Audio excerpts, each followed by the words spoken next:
asking the question, what is going on? What is going on with the New York Federal Attorney General? The question is, why haven't they brought charges against Tish James? But we also have a question is, why hasn't this been done in Virginia? This is the Publisher's Desk with Damon K. Jones, brought to you by Black Westchester Magazine, where life, culture, community, and faith meet truth, power, and purpose. Peace and blessings, everybody. This is Damon K. Jones here, and welcome back to the Publisher's Desk. And we're giving you a follow-up on the investigation of Letitia James. And we're asking the question, what is going on? What is going on with the New York Federal Attorney General? The question is, why haven't they brought charges against Tish James? But we also have a question is, why hasn't this been done in Virginia instead of New York, knowing that New York is a liberal state? And maybe that's why the hesitation is happening. So is this political protection, or this is just another federal attorney general scared to get a loss? But then why not try her in Virginia, where the same allegations when dealing with her property in Virginia and mortgage fraud in Virginia, why don't they just charge her in Virginia? James is not only being investigated for her Brooklyn brownstone, she's also being investigated for her property in Virginia. So the question, why not just charge her in Virginia? We had fraud expert Sam Antar on this show, and he has shown all the documentations, the loan applications, the residency filings, the property records, and they don't match. He's been crystal clear that this isn't about an opinion. This is hard paperwork. I want to ask Sam a question real quick, and Jonathan touched upon it. There was two things. One, I think in the paperwork that she signed for the property in Virginia, it says that was her primary residence. No, she intended to make it a primary residence. Okay. And the witness. A lot of people get it wrong on social media, and I don't want to enable that description. Right. I appreciate that. And the person who witnessed it was her deputy in the AG's office, somebody Levy or somebody. Is that Jennifer Levy and another person, a staffer in her office? So really? Two people from our office? In fact, you stopped me from finishing my blog about it, but I'll share it with you now. That brings up an interesting point, though. So now you're scooping me on my own blog. Go ahead.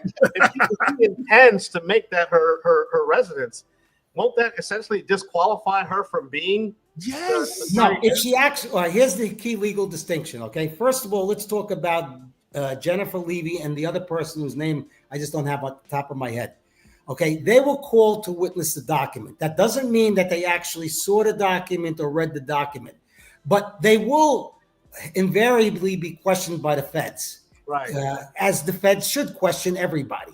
But it is unfortunate that she used, if these people have been working during the day and she used them during the day, that's an illegal use of state resources. Yeah. Now, on the other thing, you asked the question about the residence, okay? Right. If she had actually moved there, then she would have been disqualified for it. She never moved there. Okay. Let me give you go ahead. I'm sorry. So just stating that I intend qualifies me for the special the discounts on the mortgage.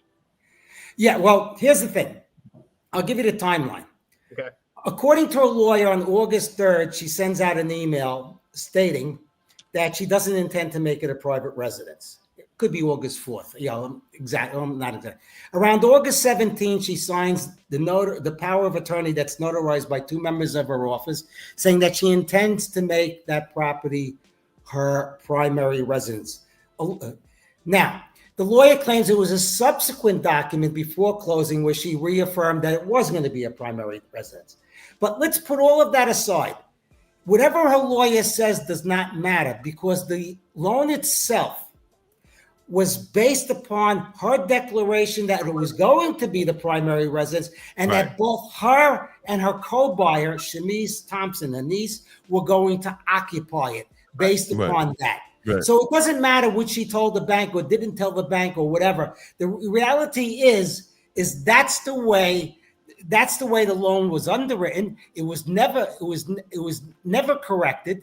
She never sought to say, something, I should be paying higher interest. Let me amend. And what is the evidence that Sam found on the Brooklyn property? So I want to move on to the one of the other things I was reading about was, so explain the Brooklyn property. It's 5 apartments, but she listed it as 4, and you get a certain whatever benefit for 4, and once it's 5, it's commercial. Can you explain that a little bit? Yes, I'll explain to you. In fact, I went over there about 2 weeks ago with another person, Joe Gilbert, who's been also done some invaluable stuff on the thing. So I don't want you to think I'm taking total credit for myself, which is not true. Joe Gilbert did a lot of work, and we built upon each other's work, similar to the way you build upon what you learn in an investigation. Same thing. So what happens is she has a residence in Brooklyn that she purchased around 2001. In her own name, her own person, individually. And the first mortgage she takes out was a 1 to 2 family house. And over the years, there were 9 other mortgages and refinancings, etc. She has every single mortgage listed at 4 families, 1 or 2 families, or 1 family. Now, 4 families or less. Now, the certificate of occupancy clearly states that it's 5 units, and any loan officer, any professional will tell you that the certificate of occupancy is the paramount document. You can't just turn a 5-unit building into 4 units by saying you're occupying 2 units. That's not the way it works.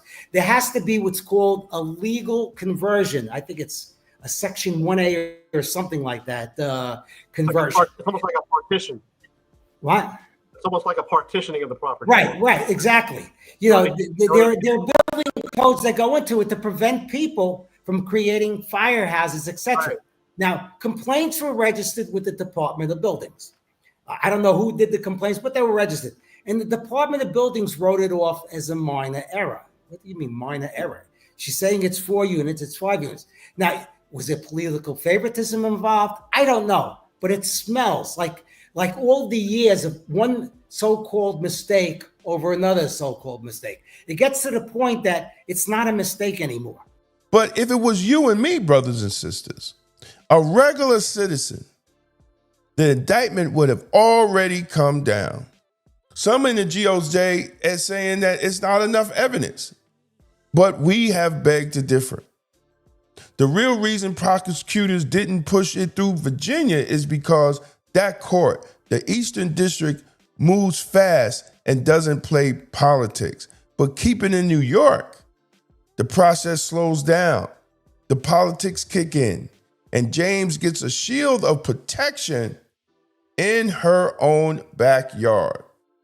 Let's not forget, James has built her career going after Trump and calling herself the watchdog for accountability. America is an uncharted territory. We are angrier and more deeply divided than we've ever been at any point in our history since the Civil War. And at the eye of the storm is Donald Trump, ripping families apart, threatening women's most basic rights. I'm running for Attorney General because I will never be afraid to challenge this illegitimate president when our fundamental rights are at stake. Now, with her own Brooklyn property at the center of fraud charges, the system bends to protect her. That's not justice. That's a 2-tier system. One of set rules for the powerful and another for everybody else. Why hasn't the charges been brought against Tish James in New York? What is going on in the Trump administration? What is Pam Bondi doing? Because they say they can indict a ham sandwich. Well, this is more than a ham sandwich, brothers and sisters. This is factual evidence that even Black Westchester. And we have created, for all y'all to see, we have created a playlist of step-by-step. We've been covering this case with even Sam Antar. And this is amazing how the hard evidence paperwork with her signatures on it, her changing the brownstone from a 5-unit to 4-unit.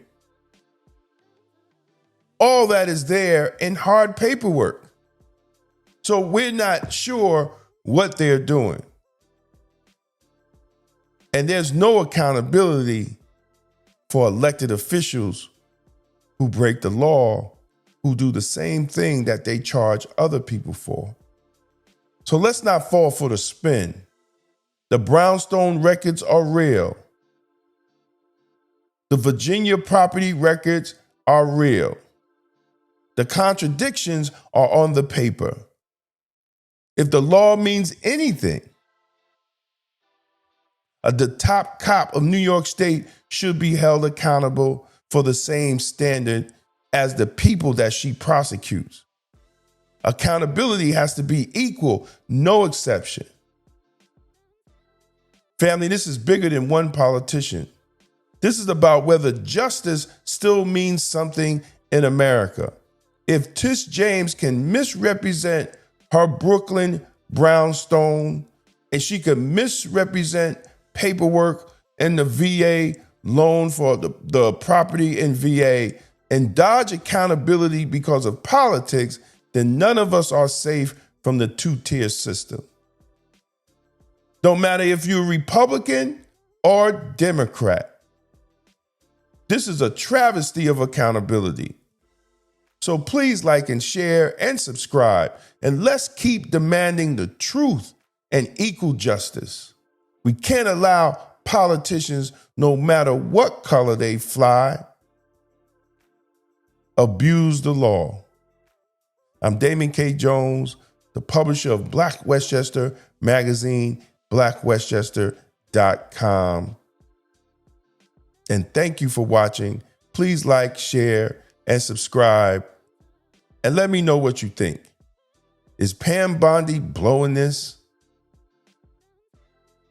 Or is this some type of special treatment going on under Trump's nose? Let me know what you think.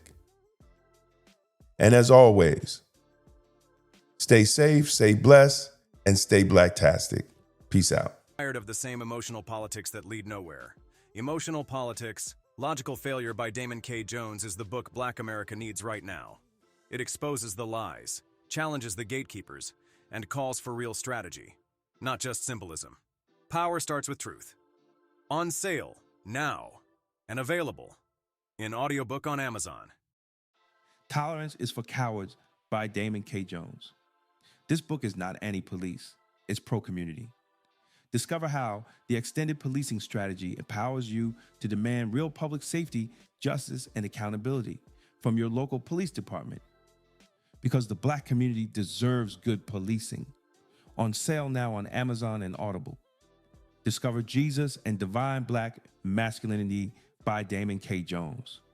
This a bold blueprint to restore faith, manhood, and purpose in Black America. Because the Black community needs good Black men. Available now on Amazon. If you found this video informative, don't forget to like and share it with others who need to hear the truth. And for exclusive content and behind-the-scenes access, join the Black Westchester Magazine YouTube membership club today. Your support helps us keep independent Black media strong. Support independent Black media with style. Rock Black Westchester merch and represent the news with the Black point of view. Every purchase helps us speak truth to power. This is the Publisher's Desk with Damon K. Jones, brought to you by Black Westchester Magazine, where life, culture, community, and faith meet truth, power, and purpose.